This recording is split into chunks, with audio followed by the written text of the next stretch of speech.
اللہ کے حبیب ہم سب کے آقا غیب دا نبی صلی اللہ علیہ وآلہ وسلم ارشاد فرماتے ہیں کہ جب کسی بے نمازی کو اس کی قبر میں رکھا جاتا ہے جس نے نماز نہیں پڑھی. آج یہ بات عام ہے، جب نماز کا ذکر ہوتا ہے لوگ سوچتے ہیں یہ تو مولوی صاحب کی بات ہے کہ وہ تو نماز کا ذکر کریں گے. مگر ایک بات یاد رکھیں، نماز چھوڑ کر کوئی سچا مسلمان ہو ہی نہیں سکتا.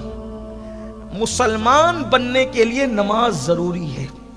حضور اکرم صلی اللہ علیہ وآلہ وسلم کے صحابہ کہتے تھے کہ ہم نبی کے دور میں مسلمانوں کو نماز سے پہچانتے تھے کہ جو نماز پڑھتا ہے وہ مسلمان ہے، جو نماز نہیں پڑھتا وہ مسلمان نہیں ہے. یہ بات ہے. بڑے پیر کی 11ویں کرنے والوں ہم کہتے ہیں غوث پاک کی 11ویں ہم کرتے ہیں. کبھی سوچا اگر نماز نہیں پڑھتے تو غوث پاک اس کو قبول بھی کرتے ہیں کہ نہیں کرتے؟ میں نے غوث پاک کے ملفوظات میں یہ بات پڑھی، پتہ نہیں لکھنے والے نے کہاں تک انصاف کیا، لیکن یہ بات موجود ہے. دھیان سے سننا، غوث پاک بے نمازی سے کتنی نفرت کرتے ہیں. غوث پاک کے دل میں بے نمازیوں سے محبت نہیں ہے بلکہ نفرت کتنی ہے. غوث پاک بے نمازیوں کو کتنا برا جانتے ہیں. سرکار غوث العظم دستگیر پیران پیر کا فرمان ہے، فرماتے ہیں اگر تم رستہ چل رہے ہو، رستے سے آ رہے ہو اور تمہارے پاس راستے میں ایک کتا گندگی میں بھرا ہوا آ رہا ہے اور ایک بے نمازی آ رہا ہے، اب تمہیں دونوں کے بیچ سے گزرنا ہے. اب آپ کو یا تو کتے کی طرف ہٹنا پڑے یا تو بے نمازی کی طرف ہٹنا پڑے، تو تم ہٹو گے کدھر؟ تو فرماتے ہیں جو گندگی میں بھرا ہوا کتا ہے اس کی طرف ہٹ جانا، مگر بے نمازی کی طرف مت ہٹنا. اس لیے کہ کتے کی جو نجاست ہے اگر وہ تمہارے جسم پہ لگ گئی تو اس کو آپ تھوڑے سے پانی سے دھل کر پاک ہو جاؤ گے، لیکن بے نمازی کی نحوست اگر تم پر پڑ گئی تو اس کو دنیا کے کوئی سمندر کا پانی دھو نہیں سکے گا. آپ مجھے بتائیں کہ بے نمازی سے اتنی نفرت غوث پاک کر رہے ہیں اور ہم لوگ مسجدوں کو ویران کر چکے ہیں. ہمارے پاس نماز کے لیے وقت نہیں ہے، دوستوں کے لیے ٹائم، ماں باپ کے لیے ٹائم، کھیل کود کے لیے ٹائم، جوا کھیلنے کے لیے ٹائم، شراب کے اڈوں پہ جانے کے لیے ٹائم، فلمیں دیکھنے کے لیے ٹائم.